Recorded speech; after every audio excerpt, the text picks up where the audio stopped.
Hi, this is Shadi, and today this video is for those who cross-train Judo and BJJ. This video is for you because there's a lot of mistakes that we are prone to doing, and it gets frustrating because we think we're putting just so much amount of work into our ground game, and somehow it seems to work against us. And I'm gonna talk from my own experience and also something which Travis Stevens discussed very recently. So recently he made a workshop on YouTube. It's Ne Waza workshop, where he went on this very big rant and a justified rant at that, talking about those who cross-train and trying to take one mentality to another sport. And it was just very eye-opening, and it cleared up so many things. Now, I've been training 2 years in both, and because I'm a beginner and also doing this mistake of taking one mentality to another mat, I got smashed left and right.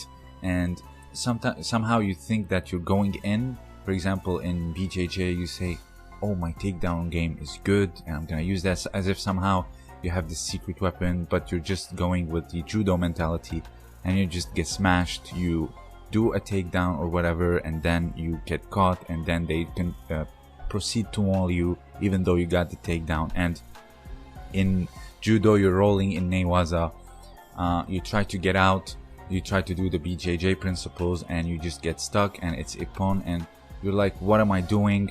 I'm losing in both fields. What's happening, etc. And Travis Stevens, but who's, by the way, an Olympic silver medalist, a BJJ black belt, a great guy and formidable athlete. He's constantly working on YouTube, showing things. And why is there so much difference in the mentalities? It's for one simple reason, and that's the pin. The pin changed the whole ground game.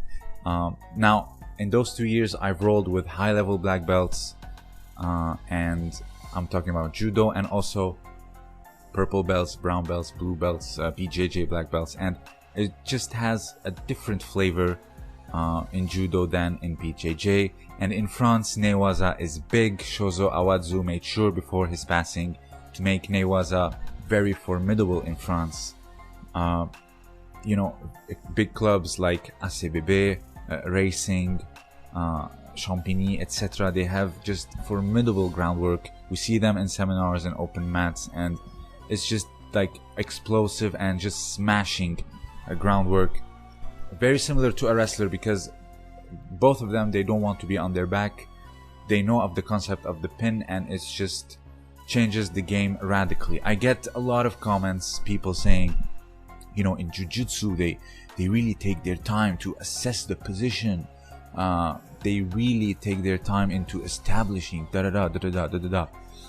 You wouldn't be saying that if there's pin in jiu-jitsu. I can stay in side control all day in defensive, or as Hannah Gracie says, it's survival, you guys. If you cannot tap, then you can only win, blah blah blah. And I understand where he's coming from. I really do, because, you know, if you're in a bad position, you tend to panic and make mistakes, and that's where you get tapped out. I understand that, but in the context of judo and both self-defense, you cannot do this. I understand, you know, getting someone frustrated where they cannot tap you even though they have the position, but in MMA, in self-defense, that will not be the case. Striking is dangerous. If you easily give him this position and say, I'm just gonna quote-unquote survive, that's a different mentality, in my opinion, for those who cross-train. Especially if you're not in the black belt rank, please hear me out. Travis Stevens said something, one simple thing, and that's has a lot of meaning, and it's very deep, and please take it into consideration because it's very eye-opening. He said something. He said, for BJJ, train BJJ, and for judo, train judo. It's as simple as that. What do I mean by that? For example, getting out the Yoko Shihogatame in judo, side control, is a different escape than escaping a side control in BJJ. First of all, in judo, clock is running out, And 2, if you do like a elbow escape, knee slide, and quote-unquote guard recovery, the time will run out and you're gonna lose. As simple as that. While in BJJ you can just go in slowly, dig in your knee, etc. Bridging, digging in, bridging and digging in until you eventually recover guard, or at least a knee shield, or whatever it may be. In judo it's different. You have to just get out, simply get out and get away from him as possible, or reverse them into your own pin. And that's completely different. You have the time that's running against you, and also you have just different rule set in general. So here's my advice. After getting smashed for 2 years and training relentlessly, I came up, at least for the beginners, this is just for the beginners, maybe you're white belt or blue belt in jiu-jitsu and you're maybe a blue belt or brown belt in judo. Hear me out. Your priorities should be as follows. Number 1, establish good top game. Good top game before guard game. I know playing guard is fun and tapping out someone from the guard is fun and less energy consuming, and for longevity in the sport, I understand that, but as a beginner your guard will probably suck and you're gonna get smashed. So prioritize top game over guard game. And 2, your numbers 2 priority should be good escapes. Escapes will trend, because these 2, believe it or not, they synchronize. For example, in judo you have good top game, or at least somewhat you're trying to work on your top game, and you're going up against a black belt and they just roll you over and then you're pinned. Then you have to get out. That's why good top position or top game, once it failed, maybe you just got reversed, then you can initiate the second priority, which is a good escape. And notice how I'm saying escape and not guard recovery. Travis Stevens says, don't think about putting your knee in and recovering guard. Just think about getting the hell out. And I agree. Sometimes getting the hell out is far more important than establishing guard, because then you can maybe start the game from a clean slate. And third priority is playing guard, but that's only when you're going up against someone in your rank, a white belt or a beginner blue belt. Then you can try to play your guard, whatever your preference may be, closed guard, half guard, open guard, whatever.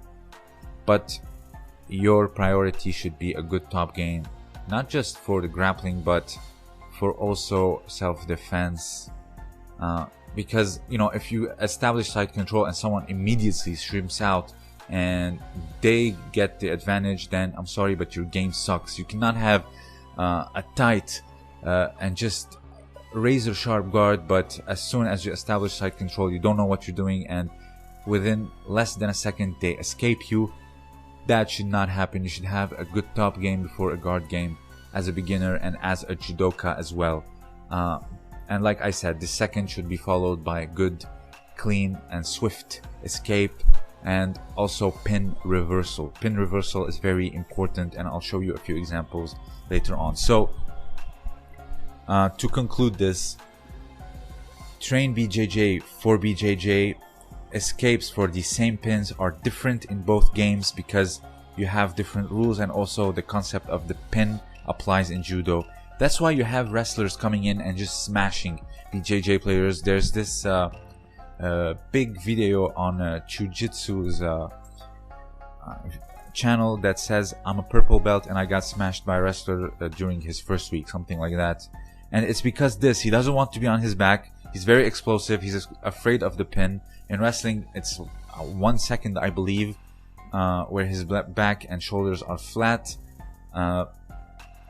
That's why he's even more urgent than a judoka. So that's why this stuff happens.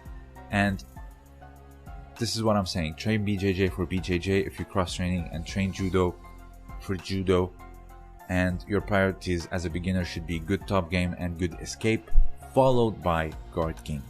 I know playing guard is tempting and it's fun, but craft it when you're playing against someone your own rank in judo and BJJ. And in judo, just like the last thing you should do is play guard.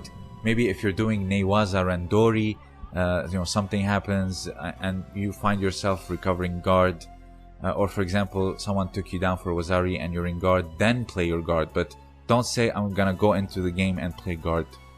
As a beginner, you should please do not do this. You're just gonna get smashed and you're gonna get frustrated and you're gonna say, hey, I'm cross-training the two, why is this not working out for me? A lot of people say, cross-train and you're gonna become just a monster, etc. But everything has its time and its place.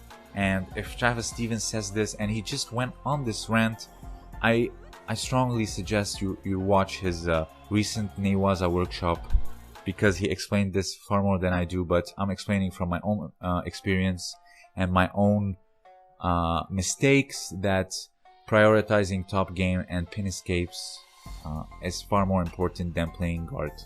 So here are some good pin reversals for judokas in case you want, you find yourself escaping, or you don't know what to do or how to continue your game. I suggest you reverse the pin and you establish the pin yourself.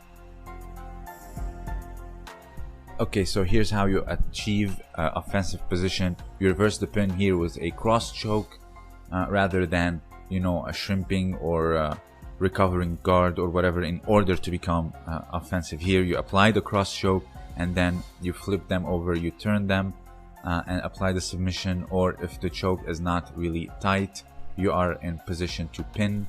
So this is how you do it. It's quick, it's swift, and in judo rules it's perfect because, like I said, time is not your friend in judo. Here is another example where Travis Stevens is explaining that escaping Yoko Shihogatame is different than BJJ because time is not your friend. Here's a good one in order you can establish reversal and land in a pin of your own, and if not, you can just get up and just get the hell out, as he says. Here he establishes a pin, so it's different. It's, like I said, quick. It's a different technique, it's a different approach because the rules are simply different.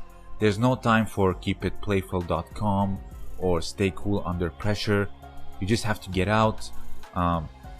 That will also, like I said, translate this mentality very well for self-defense, because you do not want to be on your back if something happens. Even if your guard is just so crafty, he might have friends, there is striking, whatever it may be. The first priority should be good top game. The second should be good escapes and quick and swift. As a beginner, especially if you're a beginner, I'm not gonna say for a black belt in BJJ, your priority should be escape. I know his guard is crafty, etc. I don't need to say this to him. I'm talking for those who are still beginners in the fields, in both fields, and they're trying to cross-train to really up their game and they're getting frustrated, and I understand that, and apparently it is a phenomenon that happens. That's why Travis Stevens even went on this, like I said, extremely justified rant. So I hope this video really helps you in setting your priorities straight and seeing things differently, because I needed this wake-up call myself. Again, Travis Stevens is constantly working on tutorials and workshops, and he's a great guy and formidable athlete and great teacher. I hope you enjoyed this video. If you have something to add, please let me know down below. This was Shadi, and thank you for listening.